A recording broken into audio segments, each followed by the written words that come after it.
বিহু মঞ্চতে এজন শিল্পীয়ে আন এজন শিল্পীক কৰিলে অপমান হয় ঠিকই শুনিছে আপোনালোকে এজন জনপ্ৰিয় কণ্ঠশিল্পীয়ে আন এজন জনপ্ৰিয় কণ্ঠশিল্পীক কৰিলে অপমান কিহৰ বাবে অপমান কৰিবলগীয়া হ'ল কোন সেইজন শিল্পী সবিশেষ এই প্ৰতিবেদনত মই আপোনালোকক জনাম আশা কৰিছো এই প্ৰতিবেদন আপোনালোকে আৰম্ভণিৰে পৰা শেষলৈকে চাব এইবাৰ বহাগ বিহুৰ সময়ত আমি প্ৰায় দেখিবলৈ পাইছো অসমৰ একাংশ শিল্পীয়ে তেওঁলোকে যেতিয়া মঞ্চত উঠে মঞ্চত উঠাৰ পাছত তলত দৰ্শকসকলে যদি তেওঁলোকক কিবা নিগেটিভলি কিবা এটা কথা কয় তেওঁলোকে খঙত টিঙিৰ তোলা হৈ পৰে আৰু সেই দৰ্শকসকলক যিসকলে নিগেটিভ কমেণ্ট দিছে তেওঁলোকক গালি খপনিৰ পৰা আৰম্ভ কৰে কেতিয়াবা এই শিল্পীসকলে ঘোষকে যদি তেওঁলোকৰ নামটো অশুদ্ধকৈ উচ্চাৰণ কৰে শিল্পীজনৰ নামটো তেতিয়া ঘোষকক মঞ্চত মাতি আনি অপমান কৰে এনেকুৱাবোৰ ঘটনা এইবাৰ বহাগ বিহুৰ সময়ত আমি প্ৰায়ে কিন্তু দেখিবলৈ পাইছো অসমৰ একাংশ শিল্পীয়ে এনেবোৰ কাম বৰ্তমান সময়ত প্ৰায়ে কৰিবলৈ লৈছে এনেবোৰ ঘটনা দেখা পোৱাৰ পিছত আমি কৰবাত ভাবিবলৈ বাধ্য হৈ পৰিছে এই শিল্পীসকলেও তেওঁলোকেও কৰবাত নিজকে অলপ ট্ৰেন্ডিঙত ৰাখিব বিচাৰে নেকি কাৰণ এনেকুৱা বিতৰ্কবোৰ হৈ থাকিলে যেতিয়া তেওঁলোকে মঞ্চৰ পৰা কোনোবা এজন দৰ্শকক গালি পাৰিব কিবা এটা অশ্লীল শব্দ যেতিয়া কোনোবা এজন দৰ্শকে ক'ব তেওঁক গালি পাৰি তেওঁক যেতিয়া মঞ্চত মাতি আনি তেওঁক যেতিয়া অপমান কৰিব তেতিয়া সেই শিল্পীজন দুদিনমানৰ কাৰণে ট্ৰেন্ডিঙত থাকে সামাজিক মাধ্যমত সেই শিল্পীজনক হিৰো বনাই পেলাই সংবাদ মাধ্যমসকলে তেওঁৰ ওপৰত টক শ্ব' পাতে গতিকে অসমৰ একাংশ শিল্পীয়ে বিচাৰে নেকি যে তেওঁলোকেও ট্ৰেন্ডিঙত থকাটো যিহেতু এবাৰ বহাগ বিহুৰ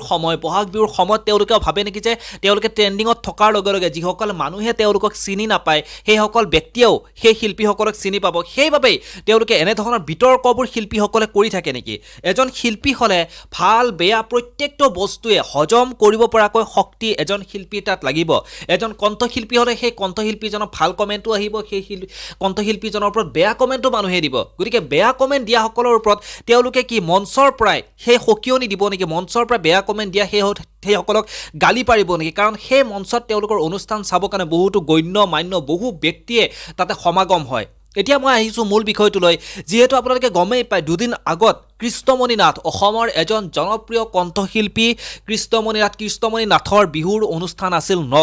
নগাঁৱত তেওঁ যেতিয়া বিহু অনুষ্ঠান কৰি আছিল সেই সময়খিনিতে তলৰ পৰা এজন দৰ্শকে কৃষ্ণমণি নাথক অনুৰোধ কৰিছিল যে কৃষ্ণমণি নাথে কুমাৰ ভৱেশৰ নাজাবাহুন গীতটি গাবলৈ ৰিকুৱেষ্ট কৰিছিল আৰু সেই কথাতেই নাজাবাহুন গীতটি গাব কোৱাতেই কৃষ্ণমণি নাথৰ খং উঠিল আৰু সেই যিজনে অনুৰোধ কৰিছিল যিসকলে কৃষ্ণমণি নাথক কৈছিল নাজাবা গীতটি গাবৰ কাৰণে তেওঁৰ ওপৰত টিঙি তোলা হৈ গালি পাৰিছে তেওঁক নিজকে কৈছে যে মই কিমান বছৰৰ পৰা কিমান চনৰ পৰা মই গীত গাই আছোঁ মই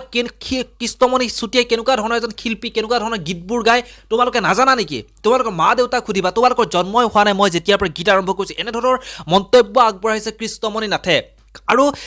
নাজাবা শুন যিটো গীত সেই গীতটি জনপ্ৰিয় অসমৰ এজন জনপ্ৰিয় শিল্পী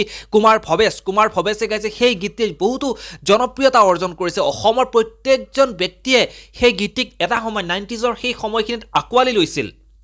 নাজাবাহুন গীতটিত গতিকে সেই গীতটি গাব কোৱাৰ লগে লগে কৃষ্ণমণি নাথ কিহৰ বাবে খঙত টিঙিৰি তোলা হৈ পৰিল আৰু সেই কৃষ্ণমণি নাথে কুমাৰ ভৱেশকো এক প্ৰকাৰ অপমান কৰা হৈছে হয়নে নহয় আপোনালোকে নিজেই তলৰ কমেণ্ট বক্সত কমেণ্ট কৰি জনাবৰ কাৰণে একেবাৰে নাপাহৰিব বাকী এই প্ৰতিবেদন চাই আপোনালোকে কেনে পালে আপোনালোকৰ মতামত তলৰ কমেণ্ট বক্সত কমেণ্ট কৰিব বুলি আশা কৰিছোঁ এই প্ৰতিবেদনৰ পৰা ইমানতে বিদায় লওঁ পুনৰ লগ পাম এনেধৰণৰ কিছু নতুন খবৰে ধন্যবাদ জয় আই অসম